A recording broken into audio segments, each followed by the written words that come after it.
Uno se dedica al voluntariado y en mi orientación obsesiva a la búsqueda de las razones de las cosas, muchas veces he querido investigar, he querido explorar cuál es la razón por la que uno encuentra que hay un hito en la vida que lo orienta para hacer algunas cosas en particular, algunas cosas especiales.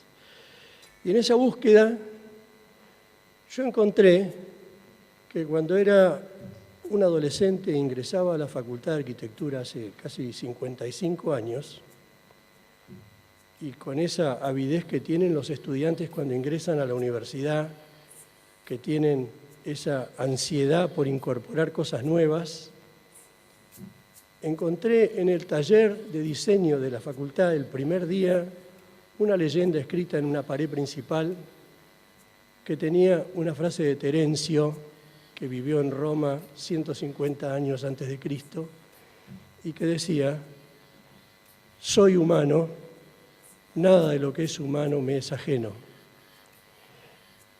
Y creo que eso, sumado a la formación familiar en el seno del hogar, yo provengo de un hogar rotario, mi papá fue gobernador 50 años antes que yo, creo que eso fue lo determinante para pensar en los demás. Y siempre tuve esta frase como un alegato frente a la insensibilidad de la gente por comprender el sufrimiento y el dolor de las personas. Y creo que esto ha sido el punto de inflexión, el punto determinante que me ha movilizado a desarrollar algunas tareas de voluntariado en polio y dentro de la Fundación Rotaria y también fuera de Rotary y de la Fundación, como por ejemplo la lectura y grabación de libros para la Biblioteca Parlante de Ciegos en Mar del Plata, que tiene más de 200 horas de grabación de libros que yo he realizado. Hoy les voy a contar una experiencia del 2005 como voluntario en una campaña de vacunación en la India, en la ciudad de Firozabad. Y ¿cuáles fueron las motivaciones para esto? Bueno, por un lado que yo había recibido una invitación de Rotarios de la India que me decían que si yo estaba dispuesto a viajar a la India a vacunar, me iban a ofrecer alojamiento en hogares rotarios mientras estuviera realizando la tarea.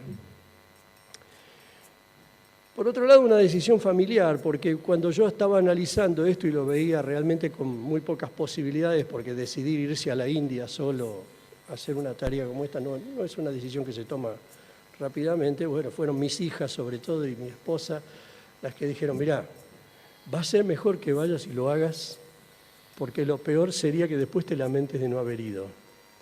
Y eso, bueno, la aceptación de la familia fue muy importante en ese momento. Y también una razón personal, y es que en mi contexto familiar yo tenía un primo afectado por la polio. Y por eso yo siempre supe, que cuando un chico se enferma de polio, no se enferma solamente el chico, aunque es el que lleva la peor parte. Se enferma toda la familia. Y toda esa familia cambia su horizonte de futuro.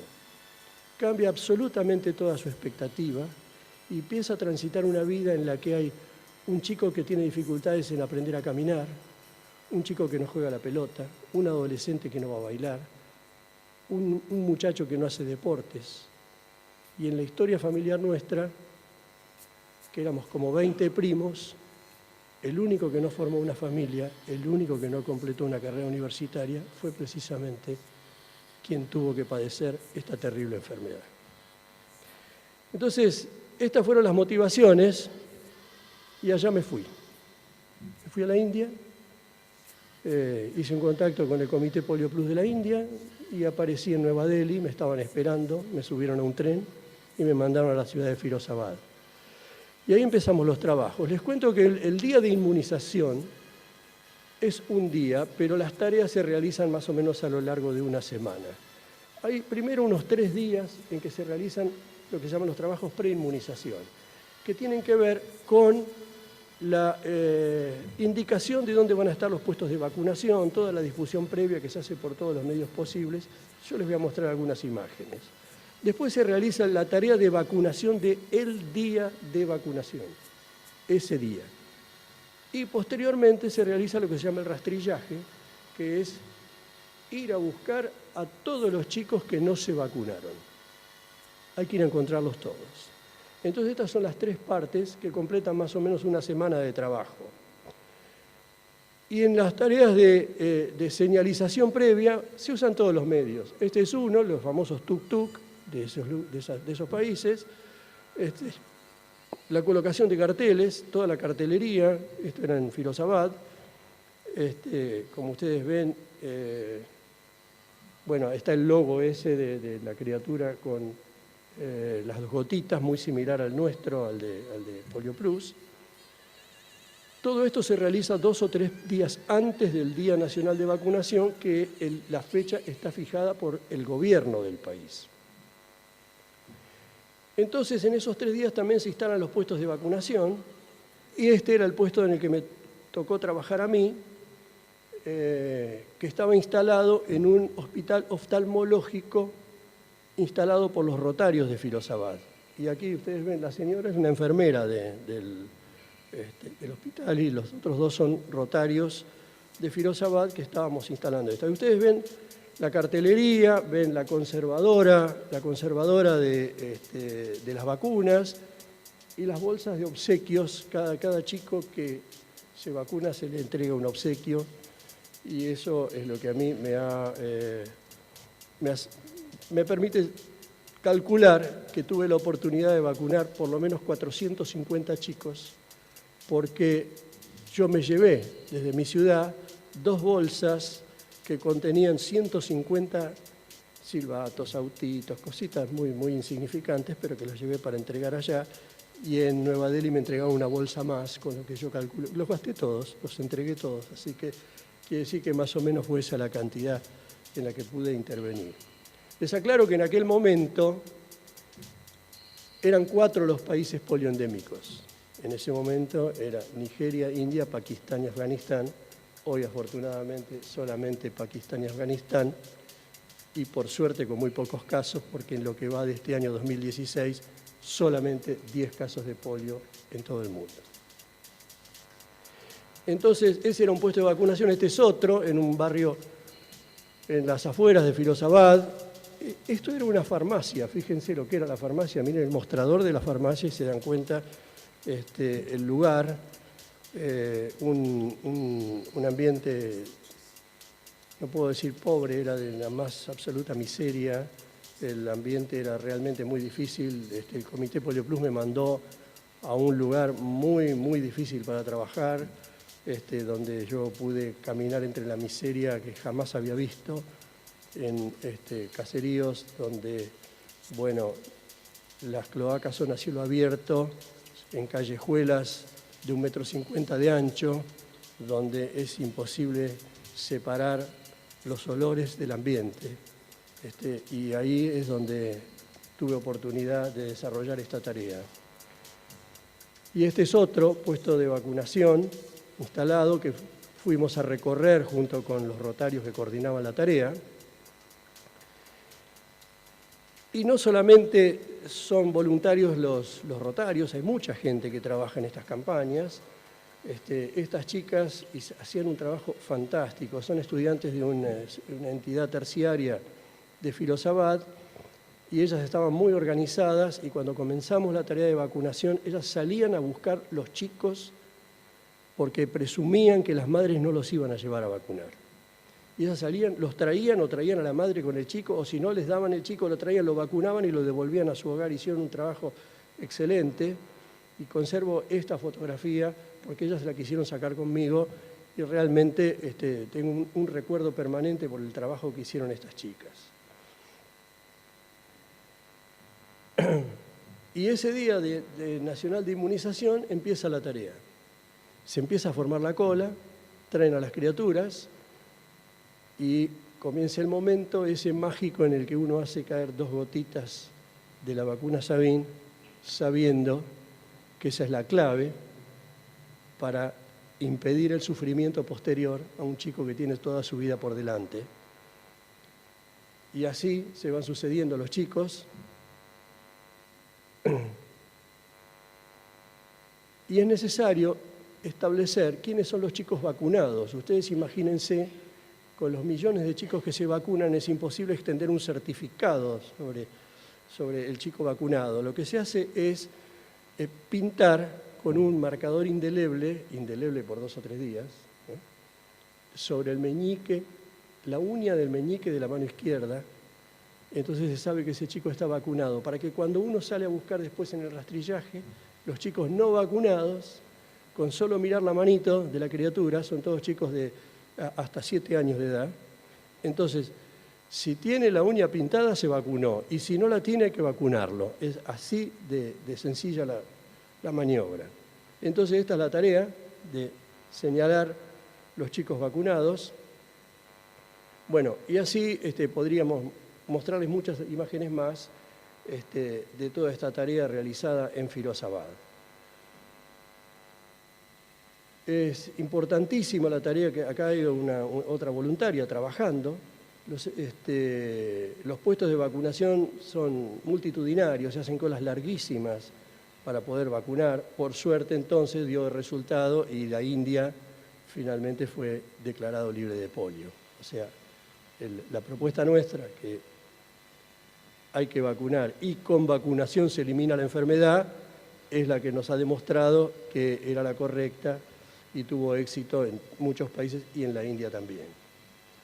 Pero no solamente eso se hace, no solamente se vacuna y se señala a los chicos, sino que también se levanta un registro de aquellas personas que tienen secuelas de polio que requieren cirugías y que no las reciben las cirugías, y entonces se hace todo un informe para que, de alguna manera les llegue esa posibilidad a quienes ya han padecido la enfermedad, pero pueden mejorar su calidad de vida a través de una cirugía.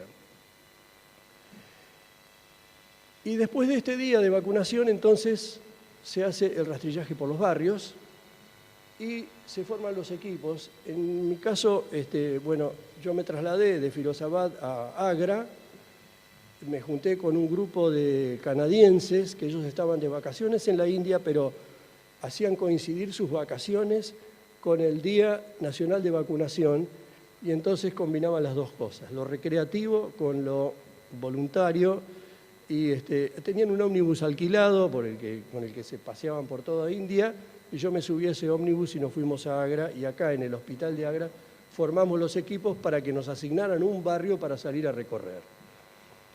Y con esta señora, es una rotaria de Canadá, que era enfermera de sala pediátrica, tenía un excelente manejo con las criaturas, me tocó hacer equipo y junto con dos estudiantes universitarios del lugar, que era necesario eso porque ellos hablan el idioma, el hindi, nosotros nos podíamos manejar en inglés, pero no en el idioma que mucha gente allá no habla inglés. Y nos asignaron un barrio de 108 viviendas a recorrer, a las que hay que ingresar, sí o sí, ingresar y recorrer todos los ambientes dentro de la casa buscando a los chicos no vacunados, vacunarlos. Y en este primer día llegamos a un lugar donde está esta criatura nacida el día anterior. ¿Y quién hubiera vacunado a esta criatura si no llegaban los rotarios? Pero ahí estaban los rotarios para vacunar. Y entonces, esto que hubiera sido una criatura que hubiera zafado del Día Nacional de Vacunación, no zafó. Zafó, tuvo la oportunidad precisamente porque estábamos nosotros, y acá está con su madre, y ven la rotaria de Canadá y este estudiante universitario, la conservadora, es decir, todo el equipo necesario para poder realizar la tarea. Y seguimos encontrando chicos sin vacunar, y ahora este señor sonríe, pero yo lo vi discutir duramente, no entendía lo que decían con el estudiante universitario, pero sabía que se estaban peleando, porque este señor musulmán no quería dejar vacunar a su criatura, porque era de los que creían que Polio Plus no es una campaña de inmunización, sino una campaña de esterilización de musulmanes. Y mucho de esto se daba, pero también los rotarios vencían estas dificultades y finalmente este señor, bueno, dejó vacunar a su chico y pudimos salir. Más chicos a vacunar que fuimos encontrando, ven que están cada uno en su casa, ya no están en los puestos de vacunación. Estos chicos fuimos a buscarlos para vacunarlos. Y así de a uno, se fueron vacunando todos los chicos para erradicar la enfermedad. Y a la salida, porque estas son cosas curiosas que se hacen, se ve mejor acá, fíjense que hay una inscripción. Arriba dice, es una inscripción muy efímera, hecha en tiza, pero arriba dice T15. T15 es Team 15, era el equipo nuestro, nosotros éramos el equipo 15, Team 15. Abajo dice P31. Bueno, 31 era la casa 31 que íbamos visitando, de las 108 que nos asignaron, esa era la 31. La letra P es la calificación de la casa, es decir, después que uno sale de la casa puede ser P o puede ser X. P quiere decir que se vacunó. No quedó duda acerca de que había alguien para vacunar y no se lo pudo vacunar. Si hubiera quedado la duda, o porque no nos dejaron entrar a una habitación, o porque a alguien no lo dejaron vacunar, entonces se califica como casa X. ¿Por qué se hace esto? Porque detrás nuestro vienen los supervisores y vienen encontrando y dicen, bueno, la P31 pasan de largo, acá se vacunó todo, pero si hubiera sido X, ingresan. Y ellos con más experiencia, con más argumentos, con más poder, tratan y logran vacunar. Entonces vamos indicando las casas de esa manera. Abajo hay una flecha que indica en qué sentido vamos recorriendo el barrio, porque entonces el supervisor puede alcanzarnos, puede encontrarnos, tiene que encontrar todas las casas con una leyenda como esta. Y después la fecha en que estábamos haciendo trabajo. Y al día siguiente, formando equipo con este australiano y otros 2 estudiantes, hicimos un segundo rastrillaje, nos asignaron un barrio de 125 casas, hicimos una tarea similar en Agra. Pero también hay otras tareas, y mientras uno ingresa en cada casa, entonces hay una serie de preguntas que se van haciendo mientras se hace la tarea de vacunar y se levanta un registro de señoras embarazadas con fecha probable de parto. Entonces, se hace una planilla por triplicado que ya le queda a la señora como una citación a un centro de salud a unos días después del parto para que se presente a vacunar a la criatura. Y también queda el registro porque si la señora no se presenta la van a ir a buscar para vacunar. Es decir, que fíjense que hay varias tareas más, no solamente la de las 2 gotitas, aprovechando ya que se moviliza tanta gente, entonces hay que hacer unas cuantas cosas más que justifiquen toda esa movilización.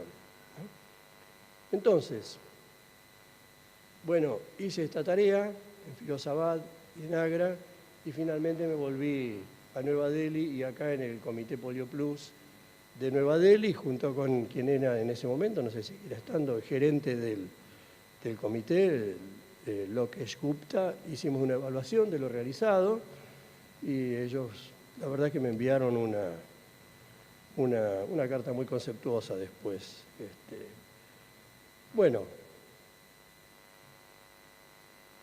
en un día nacional de vacunación se vacunaban 197 millones de chicos.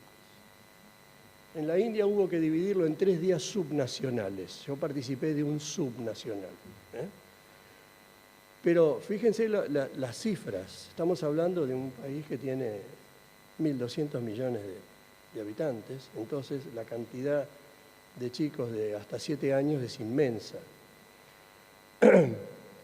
Ese día, entre el día de vacunación y los de rastrillaje, se vacunaron 60 millones de chicos en toda la India. Ustedes imagínense, la India es un país que tiene una superficie ligeramente mayor que la de la Argentina.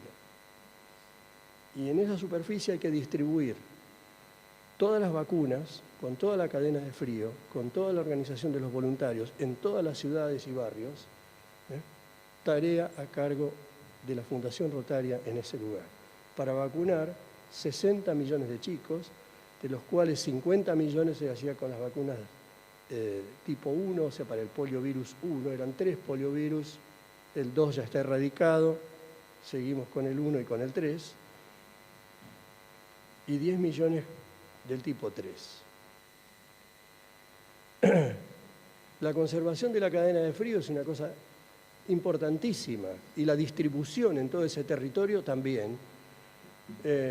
Y yo he podido comprobar el esfuerzo realizado, la disposición de vehículos y demás para poder cumplir esta tarea, que muchas veces nosotros hablamos de polio plus, y no sabemos que detrás de eso está toda esta capacidad de organización demostrada por la Fundación Rotaria, y que yo he podido comprobar, por lo menos en lo que sucedía en la India cuando yo fui, que era una tarea decididamente liderada por Rotary Internacional y la Fundación Rotaria, lo cual nos tiene que llenar de orgullo. Sí les quiero decir a esta altura que a nosotros los rotarios nos gusta decir, nosotros somos los que vamos a erradicar la polio del planeta. Nuestro legado va a ser un mundo libre de polio para todos los chicos del mundo. Bueno, yo quiero decirles que cuando afirmamos esto solamente lo podemos afirmar si se cumplen 2 posibilidades. Una, trabajo personal en la campaña. 2, aporte para la campaña. Son las 2 cosas necesarias. Si quieren una tercera, la combinación de las otras 2, trabajo y aporte. Pero nos gusta decir a los demás, cada vez que nos preguntan qué hacen los rotarios, decimos, nosotros vamos a erradicar la polio. Bueno, digámoslo, sí, porque la vamos a erradicar, pero apoyemos las campañas, aunque sea con la contribución económica necesaria, como se hizo anoche acá, entre todos, para poder erradicar esa enfermedad. Cierro acá lo de la vacunación y les quiero contar algo acerca del CADRE, porque me animo a decir que muchos de ustedes no saben lo que es el CADRE. Y yo lamento que tenga tan poca difusión el CADRE, porque es una oportunidad de trabajo voluntario de los rotarios que estoy seguro que ustedes, muchos de ustedes podrían cumplir, y no lo hacen sencillamente porque no saben que esto existe. El CADRE, creo que es una palabra importada del francés, que creo que quiere decir cuadro o marco, ¿no? Pero en realidad el CADRE es un registro clasificado de especialidades. El CADRE es un listado de rotarios que ofrecen a la Fundación Rotaria su capacitación profesional, sus habilidades adquiridas, y las ponen al servicio de la Fundación. Yo soy fulano que tengo esta profesión y estoy dispuesto a aportar voluntariamente esa capacitación que tengo al servicio de la Fundación Rotaria. Esto es el CADRE. Y el CADRE está clasificado por especialidades. Yo, en particular, yo soy arquitecto y estoy inscrito como asesor técnico en el CADRE para algunas cosas. Por ejemplo, para construcción de viviendas de bajo costo, para construcción y reconstrucción de centros de salud y centros sociales, y para obras de agua potable, potabilización de agua y saneamiento. Entonces, cuando la Fundación Rotaria necesita a alguien en determinada zona, con manejo del idioma de la zona, profesional que puede aportar y está decidido a aportar su conocimiento, su capacitación profesional, convoca, dice, necesito que usted vaya a ver este proyecto en tal país. Entonces, les aclaro además que lo que es voluntario es el aporte profesional. O sea, es el aporte profesional. La Fundación Rotaria se hace cargo del traslado, el alojamiento y demás, y el voluntario, inscripto y responsable, y que se traslada a otro país, lo que aporta es su capacitación para auditar de determinada manera, desde el punto de vista técnico, como lo hago yo, o contable, como el registro que hay en el CADRE de los contadores públicos, determinados proyectos. Y esto queda al servicio de la Fundación Rotaria como apoyo al control de las subvenciones. La Fundación Rotaria realiza 3 tipos de intervenciones en los proyectos. Puede ser que dependen de la magnitud de la subvención. Hay subvenciones muy grandes y otras que no lo son tanto. Pero, en principio, puede enviar un voluntario a ver el terreno donde se hará una subvención y pedir opinión a ese asesor técnico para poder decidir, en base a muchas cosas, pero también en base a esa opinión, si la subvención se lleva a cabo o no. O sea que eso es una visita previa. Otro tipo de visita es, con una subvención en ejecución, en determinado momento de la ejecución, se envía a un asesor técnico que ve y comprueba cómo se van haciendo las cosas, si están ajustadas a lo previsto, a los materiales, a las dimensiones, las superficies, etc. Y también tiene visitas una vez finalizados los proyectos, donde se comprueba si se cumplieron todos los requisitos exigidos previamente como habían sido presentados. Es decir, que son 3 intervenciones diferentes. Me ha tocado hacer de las 3. También hay algunas intervenciones que son sin viajar. A mí me ha tocado analizar algunos proyectos en Guatemala sin viajar y me ha tocado analizar uno en Malawi, África, también sin viajar. Pero hay otros que ahora se los voy a contar, les voy a mostrar imágenes rápidamente de las cosas que he tenido oportunidad de hacer como asesor técnico en el CADRE. Bueno, todo esto obviamente tiene que ver también con la custodia de fondos y la transparencia, porque todos somos tipo macanudos, pero tenemos que hacer las cosas bien. Y entonces también tenemos que verificar que estén bien. Bien. Este CADRE, entonces, está relacionado con las áreas de interés, obviamente, que ustedes saben que son estas, no se las voy a leer porque las saben. Son las distintas áreas de interés en las cuales se tienen que encuadrar todos los proyectos de subvenciones.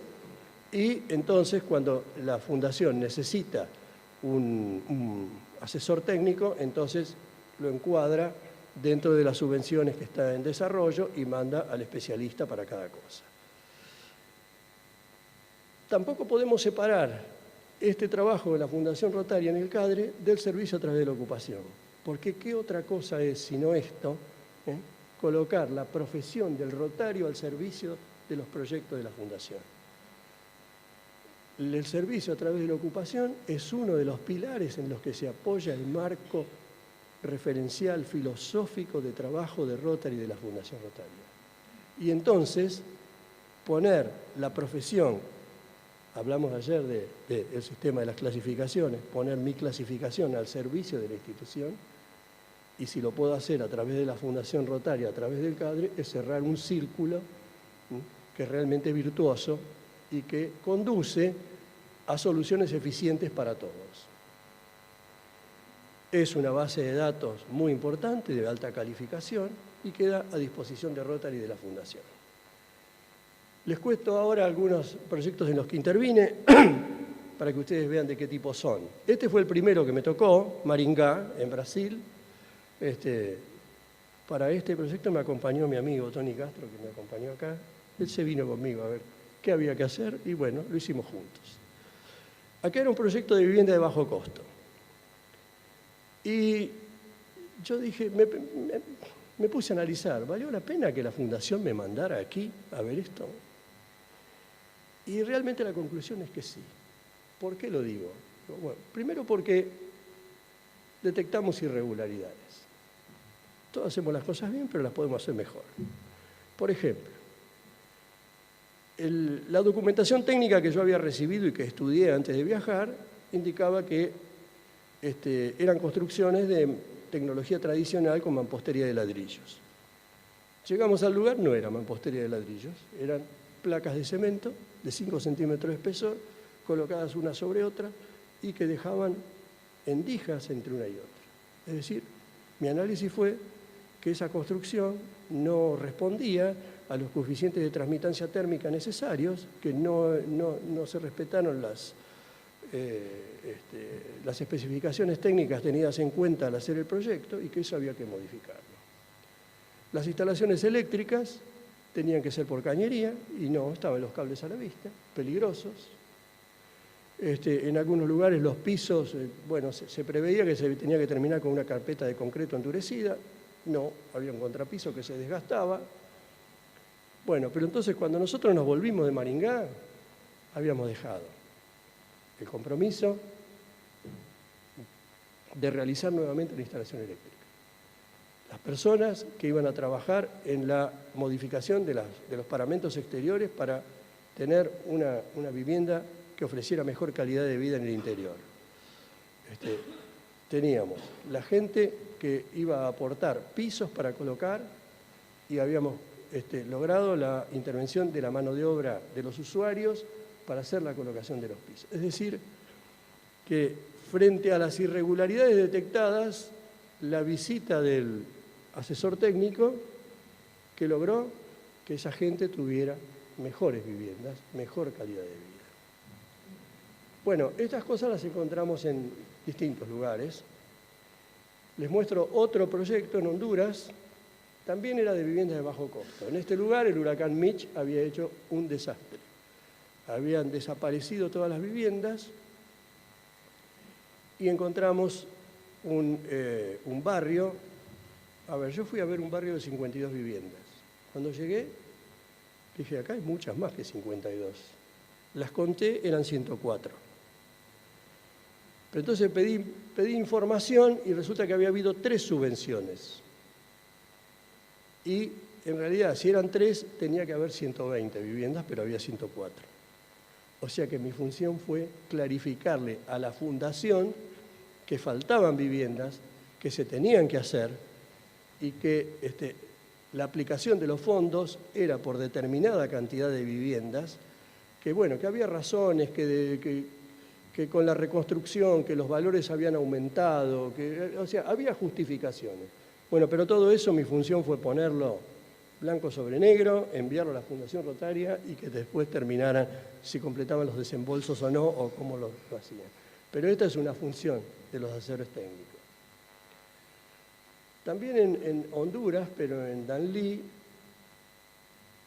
concurrí para ver una planta que habían hecho los rotarios para fabricar filtros de bioarena, que se instalan en las viviendas individuales, les entregan, cada uno de estos es un filtro, se entregan a las viviendas en zonas de agua contaminada, y básicamente agua contaminada con bacterias coliformes y coliformes fecales. El agua que tienen en Honduras es agua que baja de las montañas. Nosotros estamos acostumbrados acá a que el agua viene de los deshielos. Bueno, pero en Centroamérica no hay nieve, entonces no hay deshielo. Y el agua se forma, lo que ellos llaman el rainforest o el bosque húmedo, que se produce por la condensación de la humedad en la parte alta de las montañas, que cae en forma de gotas y que muchas gotas van formando hilos de agua, arroyos, ríos, y se recoge esa agua en la parte baja de las montañas. Ese es el agua que disponen. En el transcurso, en el trayecto del agua, desde que se caen las gotas y se va formando, hay animales, hay caseríos, lavan un pañal, en fin, hay un montón de cosas y esa es la única agua que se dispone, como vamos a ver en otras placas. Entonces los rotarios desarrollaron este proyecto. Hacen un filtro de bioarena, tiene distintas capas, distintas granulometrías y demás. El asunto es que todas las mañanas le ponen 20 litros de agua sacada del arroyo y del otro lado sacan 20 litros de agua filtrada que tiene la posibilidad de eliminar hasta el 93% de las bacterias. ¿Qué logran con eso? Que los chicos no tengan diarreas infantiles, que no tengan que faltar al colegio, que algunos no mueran, porque se mueren de eso también. Que mejore, cuando usan el agua filtrada para la higiene, también mejora la piel de las personas, se terminan las eczemas y otras dificultades. Entonces, este fue un proyecto interesantísimo. Construyeron cientos y cientos de estos filtros y los distribuyeron en las aldeas de las montañas.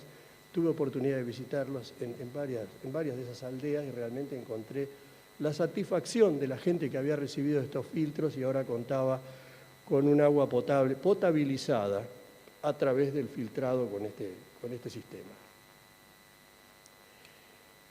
También me tocó ir a Chile después del terremoto y tsunami y fui a ver dos proyectos. Uno en Curicó, donde había un centro de actividades sociales en este lugar que había quedado totalmente destruido y no sé si recuerdan que la fundación en ese momento asignó una partida de $1 millón para reconstruir estas construcciones que habían sido muy dañadas y en algunos clubes hicieron uso de esa subvención y fueron reconstruyendo. Me tocó ir a verificar la ejecución de este centro y también en Talagante la reconstrucción de una escuela donde además aprovecharon para crear una conciencia ecológica en los chicos y hacer una huerta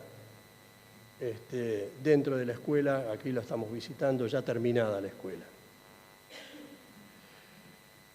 Y en otra intervención me tocó ir a República Dominicana.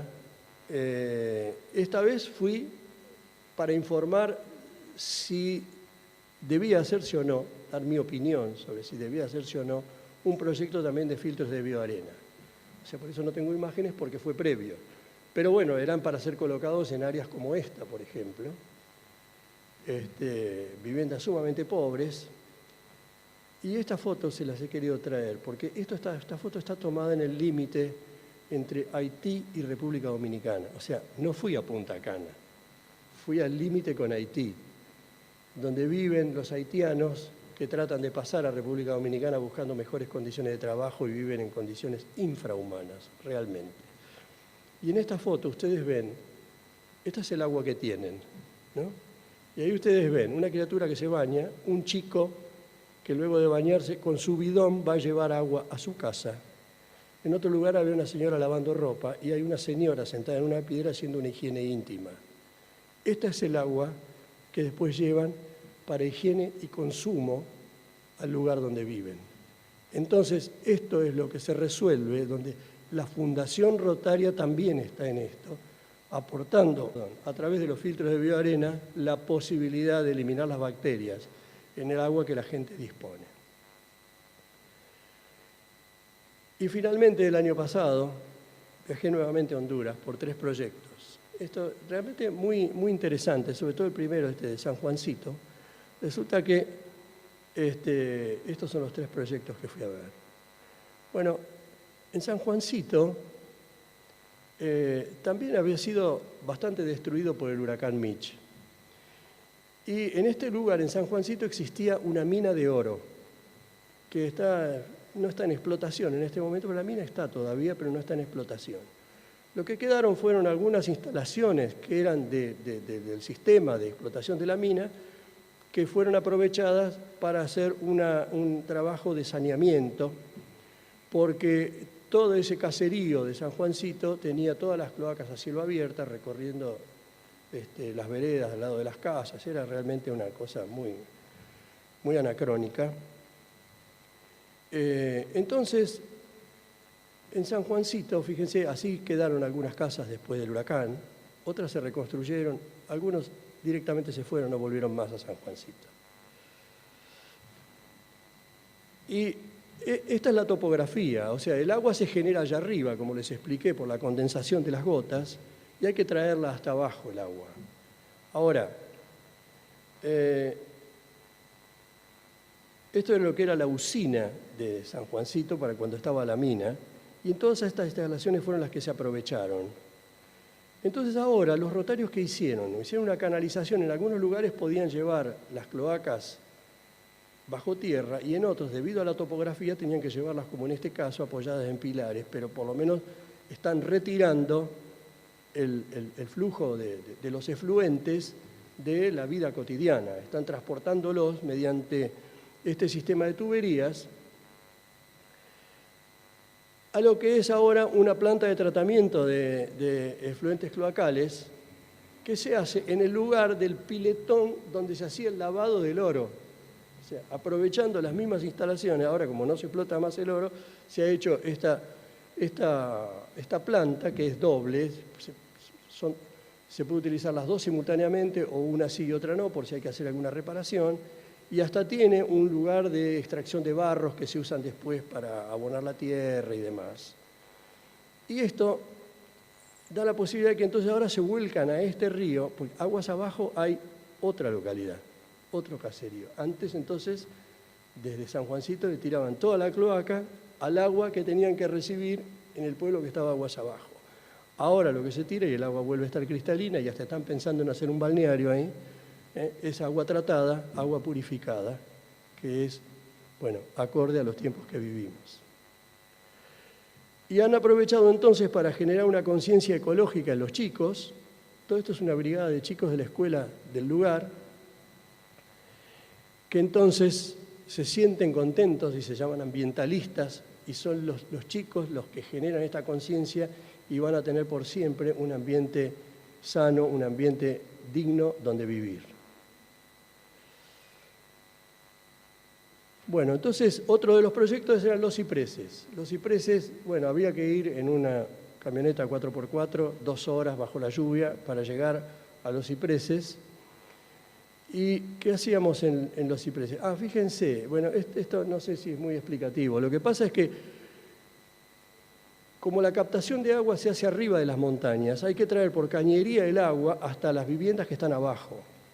Y no siempre se puede acompañar siguiendo, digamos, las pendientes naturales. A veces hay que traer la cañería suspendida, hay que armar como puentes para colgar los caños para que pueda bajar el agua.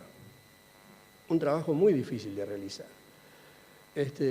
Ellos tenían este reservorio, una montaña intermedia, donde juntaban agua para que los animales vinieran a tomar agua acá. Pero además usaban esta agua, ustedes la ven. Usaban esta agua, venían con bidones o con tachos y de ahí se la llevaban a sus casas. Y este era el agua que disponían. Entonces lo que se ha hecho ahora es hacer una captación un poco más arriba que este reservorio y bypassear ese reservorio. Eso queda nada más que para los animales ahora. Y de ese bypass se llega a este tanque que es de filtrado y potabilización y de ese a este otro que es el reservorio de agua ya potabilizada. Y desde ahí bajan, ven allá abajo se ven las casitas, hay unas cuantas más dispersas, pero son pocas, serán 20, 25 casas, no más. Y entonces trasladan el agua hasta ahí. Acá vemos, se ven los dos tanques, están uno al lado del otro. Y además, entonces, las casas, ninguna de las casas que están en ese caserío tenían una letrina. Ninguna. Entonces, han construido estas baterías de letrinas, son 2 letrinas, traen el agua hasta ahí, y de ahí ven los 2 caños que bajan a una cámara séptica, y entonces ya empiezan a tratar los efluentes cloacales. Es decir, con la Fundación estamos aportando calidad de vida a lugares ignorados, a lugares donde la gente que vive ahí nació ahí y vive siempre así desde hace muchos años. Bueno, en Las Queseras, ahí todavía no se había iniciado el trabajo y sucede lo mismo que en Marcala, pero acá, entonces, se va a hacer un trabajo similar con esta gente que está esperando el agua.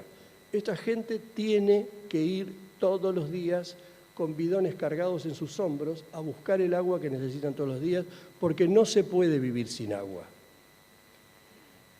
Gente muy hospitalaria, gente que nos recibió muy bien y gente que nos explicó que cuando tienen a alguien enfermo, tienen que caminar por un sendero 2 horas para llegar hasta una ruta. Y en la ruta pedir que alguien los lleve hasta un centro para la atención. Esto sucede ahora, esto lo hice hace 2 o 3 meses nada más. Bueno, y en el Varillar, trabajo similar de captación de agua, captación de agua en la altura, generación de tanques para reservorios intermedios,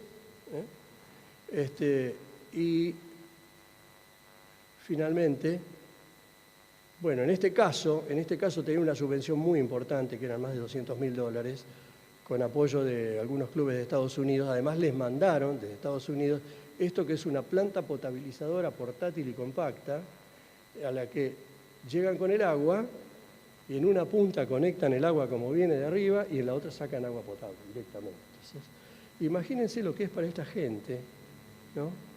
Tener esto, tener en un lugar concentrador para estas personas y abrir una canilla y que salga agua, cuando toda la vida la han tenido que ir a buscar y lo que traían era agua contaminada.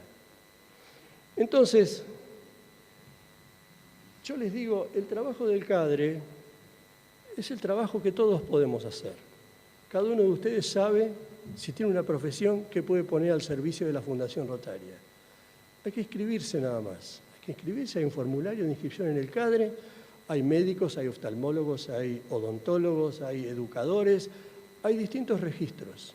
Y un día a uno lo llaman y uno está disponible para trasladarse a algún lugar y aportar de uno la capacitación que de alguna manera hemos obtenido como un beneficio que muchos no tuvieron y que por eso tenemos la posibilidad de ofrecerlo a los demás.